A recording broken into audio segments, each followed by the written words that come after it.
दोस्तों ये कहानी है एक ऐसे अमीरजादे की जो अपने पैसे के बलबूते पर कुछ भी खरीदने की हिम्मत रखता है, यहाँ तक कि किसी की ईमानदारी और इज्जत भी। हम ग्रीशा नाम के एक लड़के को देखते हैं जो कि रशिया के सबसे अमीर आदमी की बिगड़ी औलाद है। वो कलम में होता है जो कि वो रोज होता है। उसे वहाँ पर एक लड़की पसंद आती है जिसे वो अपने साथ गंडमस्ती करने के लिए साथ ले जाता है। वो सीट बेल्ट लगाने लगती है। ग्रीशा कहता है तुम ये क्या कर रही हो, तुम्हें सीट बेल्ट की कोई जरूरत नहीं है, तुम्हें तो मेरा मुंह में लेना है, क्योंकि कार ड्राइव करते वक्त मैं काफी बोर हो जाता हूँ। वो उसका चूसने से मना कर देती है। ग्रीशा कहता है सॉरी, मुझसे कुछ मिस्टेक हुई है, तुम पहले अपना एक पैर नीचे रखो और फिर दूसरा पैर, और अपनी गांड उठाकर यहाँ से निकलती बनो। जिसके बाद वो भी वहाँ से निकल जाता है। वो काफी फास्ट ड्राइव कर रहा था तो एक पुलिस वाला उसको रुकवा लेता है। ग्रीशा उस पुलिस वाले से बात तक नहीं करता, वो उसके मुंह पर नोटों की गड्डी फेंक कर मारता है। कहता है चल हट बहन के।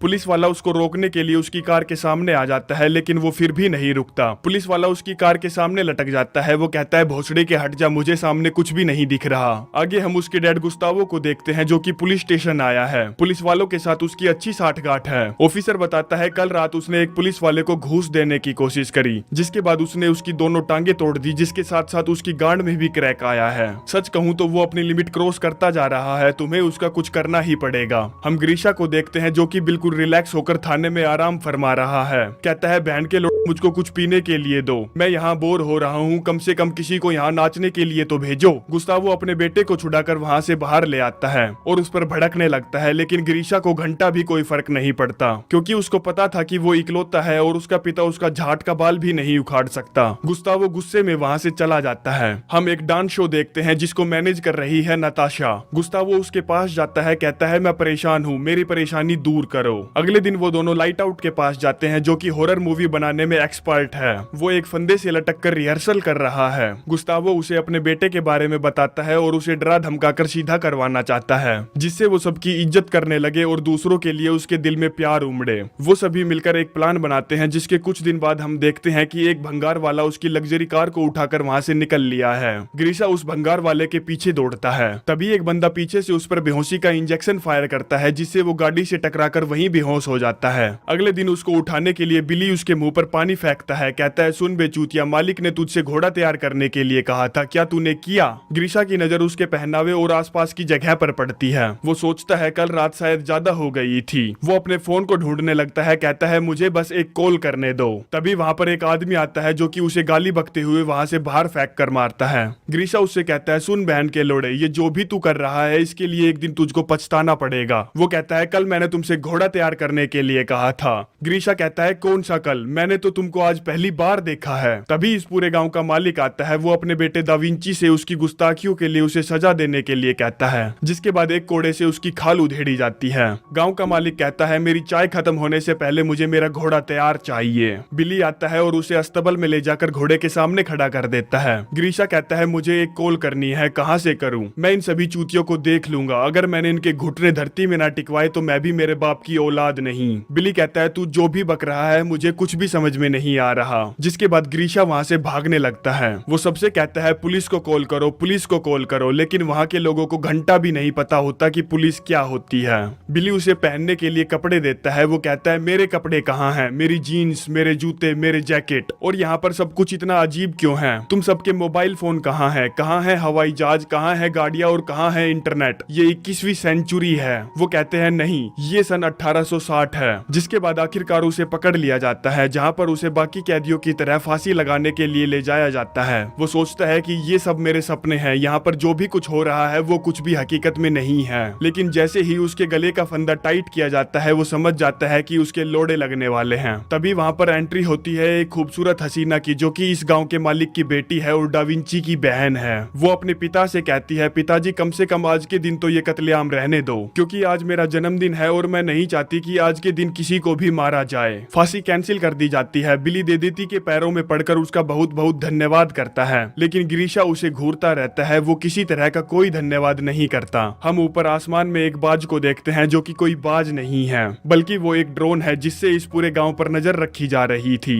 दरअसल ग्रीशा पास्ट में नहीं था, उसको सबक सिखाने के लिए उसके पिता ने एक पूरे के पूरे गांव का सेट तैयार करवाया है। और यहाँ पर जो भी जितने भी लोग हैं वो सभी के सभी स्टेज कलाकार हैं, जिनमें एक्टिंग कूट कूट कूट के भरी है। वो सभी हाई प्रोफेशनल एक्टर हैं, वो जो भी कुछ करते हैं या बोलते हैं वो सब कुछ स्क्रिप्ट के हिसाब से ही करते हैं। उस पूरे के पूरे गांव में माइक्रोफोन और कैमराज छिपाकर लगाए गए थे ताकि गिरीशा की पल पल की हरकतों पर नजर रखी जा सके। गिरीशा के पिता उसको एक अच्छा आदमी बनाना चाहते थे ताकि वो लोगों की इज्जत करे, उनसे प्यार करे। गिरीशा बिली से कहता है, मुझको अब सब कुछ समझ में आ गया है। मैं उस रात जिस कार से टकराया था वो एक टाइम मशीन थी जिसने मुझे यहाँ सन 1860 में भेज दिया। कहता है अब मुझे वापस जाना है तो मुझे फिर से एक कार से टकराना पड़ेगा। क्या तुम्हारे पास कोई कार है? बिली किसी तरह का कोई जवाब नहीं देता क्योंकि स्क्रिप्ट में ऐसा कुछ नहीं लिखा था। गिरीशा यहाँ रह रहकर बिल्कुल पक चुका था। उसको यहाँ पर नींद नहीं आती थी क्योंकि उसे यहाँ घास फूस पर जानवरों के बीच सोना पड़ता था और उसे खाने के लिए सिर्फ दलिया ही दिया जाता था। उसको चोटें भी लगी थी, वो घायल था। गुस्तावो जो कि गिरीशा के पिता है, वो लाइट आउट से कहते हैं मुझे उसके अंदर आए बदलाव देखने हैं। एक दिन जब गिरीशा खेतों में आराम फरमा रहा था तभी उसे रोने की आवाजें आती हैं। वो उस तरफ जाता है तो देखता है कि इस गांव के मालिक की बेटी दे देती फूट फूट कर रो रही है। वो बताती है कि उसके पिता ने उसकी शादी एक अमीर बुढ़े से तय की है। गिरीशा कहता है फिर तो सब कुछ बढ़िया है, कुछ दिनों बाद वो बूढ़ा मर जाएगा और उसकी सारी दौलत तुम्हारी हो जाएगी। आगे वो गांव के मालिक के मुर्गी फार्म से एक मुर्गी चुरा लेता है क्योंकि उसे चिकन खाए हुए बहुत समय हो गया था। बिली दौड़कर उसके पास आता है, कहता है मुझे भी दे दो थोड़ा सा। वो कहता है वो तो मैंने सारा का सारा खा लिया। बिली तुम तो बड़े मतलबी हो यार। आगे 4-5 लोगों को पूछताछ करने के लिए उठा लिया जाता है, ये पूछने के लिए कि मुर्गी किसने चुराई थी, जिसमें वो रैंडम किसी को भी चुनकर उस पर कोड़े बरसाएंगे जब तक कि वो असली मुर्गी चोर का नाम ना बोल दे। सजा देने के लिए बिली को चुना जाता है और उस पर जमकर कोड़े बरसाए जाते हैं। लेकिन गिरीशा को घंटा भी फर्क नहीं पड़ता, उसके दिल में अभी भी हमदर्दी की कोई जगह नहीं थी। आगे बिली अपने घाव गिरीशा को दिखाने आता है जो कि दरअसल मेकअप आर्टिस्ट का कमाल था। तभी वहाँ पर घोड़े पर बैठकर एक लड़की आती है और जब वो नीचे उतरती है तो उसकी लाल कलर की चड्डी दिखती है। उसकी लाल चड्डी देखकर गिरीशा के दिमाग के घोड़े दौड़ने लगते हैं। वो उसके पास दौड़कर जाता है और पूछता है तुम्हारे पास ये चड्डी कहाँ से आई, क्योंकि ऐसी चड्डियाँ सिर्फ फ्यूचर में पहनी जाती है, तुम्हारे पास ये मॉडर्न चड्डी कहाँ से आई। वो चिल्लाने लगती है और वहाँ से भाग जाती है। उसकी इस तरह की गंदी हरकतें देखकर उसका पिता गुस्तावो लाइट आउट पर भड़क पड़ता है। कहता है बहन के लोड़े सुन, तुझे पता भी है मेरे कितने पैसे बर्बाद हो रहे हैं। पैसे तो छोड़ो, मेरे बेटे में अभी तक किसी भी तरह की कोई भावना उत्पन्न नहीं हुई है। ये प्रयोग फटाफट बंद करो अभी। लाइट आउट कहता है सर मेरा विश्वास कीजिए, मुझे कुछ दिन और दीजिए, आपके बेटे में बदलाव आएंगे, करण अर्जुन आएंगे। आगे गिरीशा उस लड़की के घर पहुंचता है जिसका नाम लीजा है। वो बोलती है मेरे नजदीक मत आना वरना मैं तुम्हारा सर फोड़ दूंगी। गिरीशा लीजा से उसके बर्ताव के लिए माफी मांगता है, कहता है मेरा बर्ताव जानवरों जैसा था, मुझे माफ कर दो। ये सब कुछ गांव के बाहर बैठी टीम देख और सुन रही थी। वो बहुत खुश हो जाते हैं गिरीशा के अंदर इतना बड़ा बदलाव देखकर, क्योंकि अब उसे अपनी गलतियों का एहसास होने लगा था। जिसके बाद वो दिन आ जाता है जिस दिन गांव के मालिक की बेटी देदीती की शादी एक बूढ़े अमीर से होनी थी। सभी लोग एंजॉय कर रहे थे। देदीती दौड़कर गिरीशा के पास आती है। वो कहती है मैं उससे शादी करना नहीं चाहती और मैं नदी में डूबकर आत्महत्या करने जा रही हूँ। वो नदी में जाकर खड़ी हो जाती है लेकिन गिरीशा को घंटा भी फर्क नहीं पड़ता कोई मरे या जिए। वो लीजा के साथ बैठकर गप्पे लड़ाने लगता है और उसे बताने लगता है कि वो 21वीं सेंचुरी से आया है जहाँ पर वो छोटे छोटे डब्बों से एक गाँव से दूसरे गाँव जादू के जरिए बात करते हैं। आसमान में बड़े बड़े लोहे के पक्षी उड़ते हैं। बिली उसके पास आता है, कहता है देदीती नहीं मिल रही, क्या तुमने उसे देखा है? दरअसल वो उसको याद दिलाने के लिए आया था कि देदीती पानी में डूबकर मरने के लिए गई है ताकि वो जाकर उसे बचाए और उसे दूसरों की परवाह करना आ जाए। वो जैसे ही उठकर नदी की तरफ दौड़ता है माइक्रोफोन पर इन्फॉर्म कर दिया जाता है कि वो उसी की तरफ आ रहा है, जल्दी से डूबने की प्रोसेस शुरू करो। देदीती जबरदस्ती डूबने लगती है। वो देदीती को बचा लेता है। गिरीशा उसको उसके घर ले जाता है। देदीती उसके साथ फिजिकल होने की कोशिश करती है लेकिन वो उसमें जरा भी इंटरेस्ट नहीं दिखाता क्योंकि वो अब लीजा की तरफ अट्रैक्ट होने लगा था जो कि एक सच्ची और अच्छी भावना थी। वो कपड़े बदलता है और लीजा से बात करने के लिए उसके घर की तरफ बढ़ता है। टीम लीजा को अपडेट करती है कि गिरीशा तुम्हारी तरफ आ रहा है, फटाफट तैयार हो जाओ। लीजा गांव के कपड़े पहनकर गेट खोलती है। गिरीशा उससे पूछता है क्या तुम मेरे साथ टहलने चलोगी? लीजा कहती है मेरे पिता की तबीयत खराब रहती है इसीलिए मैं तुम्हारे साथ नहीं जा सकती। गिरीशा को लीजा से प्यार होने लगा था इसीलिए लीजा को उसकी प्रेमिका का रोल प्ले करना था, जिस पर दा विंची लीजा पर गुस्सा होता है क्योंकि रियल लाइफ में दा विंची और लीजा आपस में एक दूसरे से प्यार करते हैं और वो नहीं चाहता कि कोई अमीरजादा उसकी गर्लफ्रेंड पर अपना हाथ साफ करे। लेकिन लीजा चाहती थी कि गिरीशा में कोई बदलाव आए क्योंकि उन्हीं बदलावों के लिए तो वो सभी यहाँ पर हैं और अपनी अपनी ड्यूटी कर रहे हैं। लीजा और गिरीशा आपस में समय बिताने लगते हैं। वो दोनों आपस में बातें करते हैं, घूमते हैं, फिरते हैं और एक दूसरे की तरफ अट्रैक्ट होने लगते हैं। हम दा विंची को देखते हैं जो कि देदीती के साथ बैठकर चाय पी रहा है। वो गुस्सा था क्योंकि उसे काफी समय हो गया था किसी के साथ घचाघच किए हुए। तभी उन दोनों के दिमाग की बत्ती जलती है और वो एक अस्तबल में जाकर घचाघच करने लगते हैं। लीजा और ग्रीशा वहाँ से गुजर रहे थे, वो देखते हैं कि ये साला क्या हो रहा है। वो जैसे ही अंदर जाते हैं तो देखते हैं कि देदेती और दाविंची आपस में लगे हुए हैं। दाविंची को देदेती के साथ इस हालत में देख लीजा बहुत दुखी हो जाती है, क्योंकि दाविंची उसका बॉयफ्रेंड है। आगे उन दोनों को बुलाया जाता है और कहा जाता है कि तुम लोगों को थोड़ी सी भी शर्म नहीं आई कि तुम लोग सेट पर भाई और बहन का रोल प्ले कर रहे हो। तुम दोनों को अभी के अभी यहाँ से बर्खास्त किया जाता है। रात में लीजा और ग्रीशा आपस में ढेर सारी बातें करते हैं, जहाँ पर वो एक दूसरे को किस करते हैं। देदेती यहाँ से जाने के बाद न्यूज चैनल वालों के पास जाती है और कहती है ग्रीशा को किडनैप किया गया है और उसे तरह तरह की यातनाएं दी जा रही हैं। अब देश का सबसे अमीर बाप का बेटा किडनैप हो गया था तो पुलिस को इसके बीच में कूदना पड़ता है, जिसके बाद वो उसे ढूंढने में लग जाते हैं। गुस्तावो लाइट आउट से कहता है हमें अभी के अभी ये सारा प्रोग्राम बंद करना पड़ेगा। लाइट आउट कहता है अभी 2-3 दिन का समय लगेगा पुलिस वालों को यहाँ तक पहुँचने में, मैं तब तक इस कहानी की एंडिंग सोच लूंगा। आगे गाँव में मंगोल्स आ जाते हैं जो की लुटेरे हैं। मंगोल्स के सरदार को शादी करने के लिए 2 जवान और खूबसूरत लड़कियां चाहिए, तो वो एक को उठा लेते हैं, जिसे बचाने के लिए उसका बाप सामने आता है। एक सिपाही और उस लड़की के पिता के बीच में फाइट होती है। दरअसल ये दोनों मंझे हुए फाइट एक्टर हैं। मंगोल उस लड़की के पिता की गर्दन काट देता है जो कि सरासर नकली है। जिसके बाद वो दूसरी लड़की ढूंढते हैं और उन्हें मिलती है लीजा। वो उसे ग्रीशा से छीन लेते हैं। सभी लोग ग्रीशा की तरफ देखने लगते हैं कि वो अब उसे बचाने के लिए कुछ करेगा, लेकिन वो डरपोक वहाँ से उल्टी दिशा में भाग जाता है।